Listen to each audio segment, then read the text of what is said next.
हम अगर बीमारी के लिए कोई उपाय करें तो कौन सी प्रदोष पर करें, और लक्ष्मी के लिए कोई उपाय करें तो कौन सी प्रदोष पर करें। तो अच्छे से सुन लेना भाइयों, शुक्ल पक्ष में जो प्रदोष पड़ती है वो लक्ष्मी की वृद्धि के लिए होती है, कृष्ण पक्ष में जो प्रदोष पड़ती है वो रोग और बीमारी को मिटाने की होती है। तो जितने उपाय आपको प्रदोष के बताए जाते हैं उस हिसाब से आप करो कि शुक्ल पक्ष की प्रदोष है तो लक्ष्मी का कोई उपाय करना है तो हमें शुक्ल पक्ष की प्रदोष पे करना है। अगर हमें बीमारी से निपटने का कोई इलाज करना है या कोई उपाय करना है तो उसको कृष्ण पक्ष की प्रदोष पर करना। मान लो अगर कहीं आप कोई नौकरी के लिए अप्लाई कर रहे, लॉकडाउन में सर्विस छूट गई, कई लोगों की छूटी, कंपनियां कई बंद भी हो गई, कई कंपनियों से निकाल भी दिया गया, कहीं पत्नी परेशान हो रही है, कहीं पति परेशान हो रहा है, आप कहीं अप्लाई कर रहे हो तो जैसा माता उमा ने प्रदोष काल में, प्रदोष के समय पर, प्रदोष काल के अंतर्गत बेलपत्री का स्मरण किया है,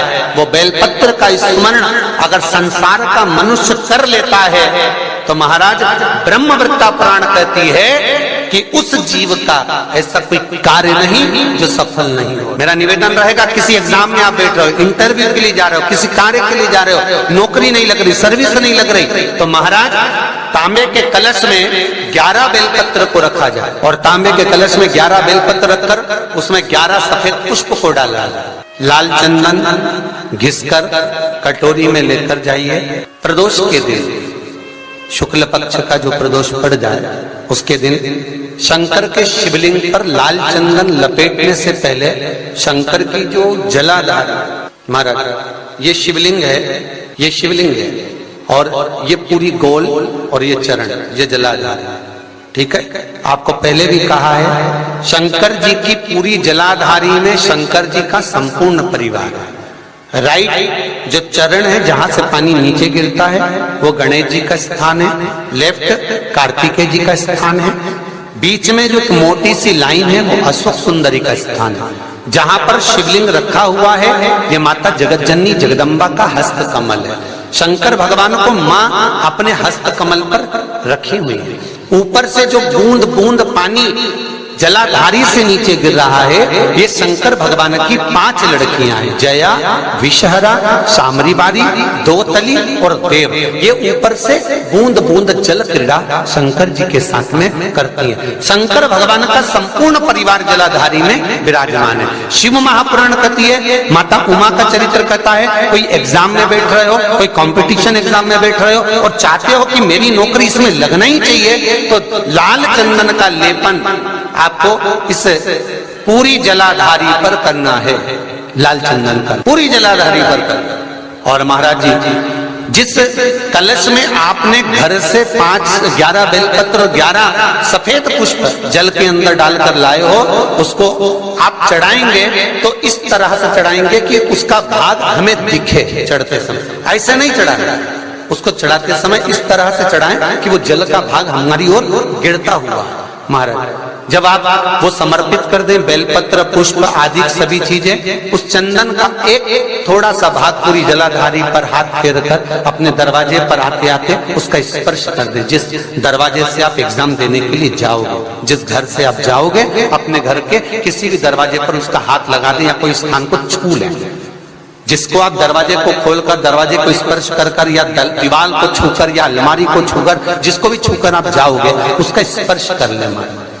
फिर आपको कुछ नहीं करना है, उमा और महेश ही सब कुछ करेंगे जो उनको करना है, सब साथ प्रयास करना। जब जब जिस महीने में जो प्रदोष पड़ा करे, जब प्रदोष पड़े बन सके 1 बेलपत्र, बन सके 5 बेलपत्र, शमी पत्र, हरा मूंग बेलपत्र, कलश के अंदर थोड़ा सा पानी लेकर 1 बेलपत्र, हरा मूंग, शमी पत्र डालकर और उसमें थोड़ा सा गुड़ डालकर भगवान शिव का स्मरण कर कर प्रदोष काल में, मान लो कोई काम आपका बहुत जरूरी है, बहुत दिनों से आप थक गए हैं, नहीं हो रहा, कर्जा बढ़ रहा है, धन नहीं आ रहा, व्यापार नहीं चढ़ रहा या कोई समस्या बहुत प्रबल है, कोई एग्जाम में बैठ रहे हो नहीं हो रहा, परीक्षा भी दे दी है, रिजल्ट आने ही वाला है, तो भी प्रदोष काल में, प्रदोष के समय वो जल मूंग समीपत्र और बेलपत्र और गुड़ का शंकर के शिवलिंग को समर्पित करना प्रारंभ कर दो। 2 या 3 प्रदोष करोगे, बाबा आपकी मनोकामना शीघ्र पूर्ण कर देगा।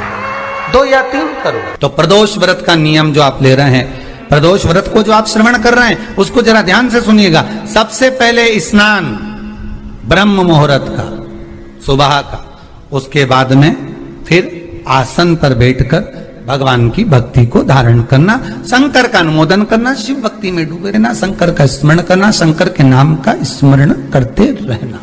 ये प्रदोष का मूल तत्व। प्रदोष व्रत करने वाले को भोजन नहीं करना चाहिए। फलाहार करो, उसमें भी नमक का सेवन मत करो। प्रदोष व्रत में नमक का सेवन वर्जित होता है। कारण क्या कारण होता है? पूजन करें प्रदोष का, शिव की आराधना करें। आगे वर्णन आया।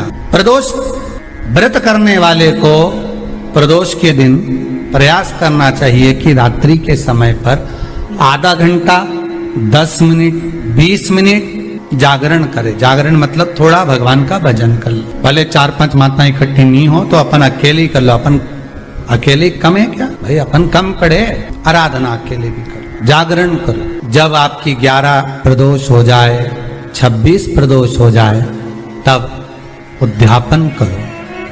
उद्यापन 2 ब्राह्मणों को जोड़े से बुलाओ।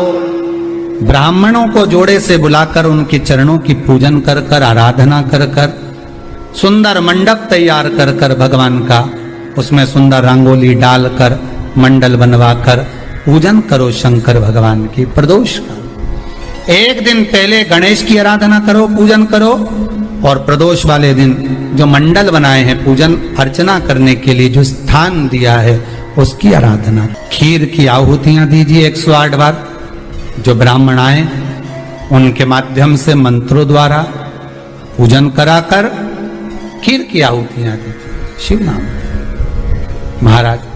फिर ब्राह्मणों को जोड़े से भोजन कराकर, चरणों को नमन कर कर, दक्षिणा प्रदान कर कर, निवेदन कर कर ब्राह्मणों से कहें, हे ब्राह्मण देवता, आप हमें आशीर्वाद प्रदान करें कि जिस प्रदोष का हमने व्रत किया है, उस व्रत का पुण्य फल हमें प्राप्त हो। ऐसा ब्राह्मण चरण को नमन कर कर, प्रणाम कर कर उनसे अपने मस्तक पर अक्षत छुड़वाएं। फिर नमन कर कर, भोजन कराकर विदा करें। शाम को भगवान का जागरण करें। ऐसे प्रदोष व्रत का उद्यापन कर अपने जीवन को सार्थक बनाएं। ऐसा सुंदर प्रदोष व्रत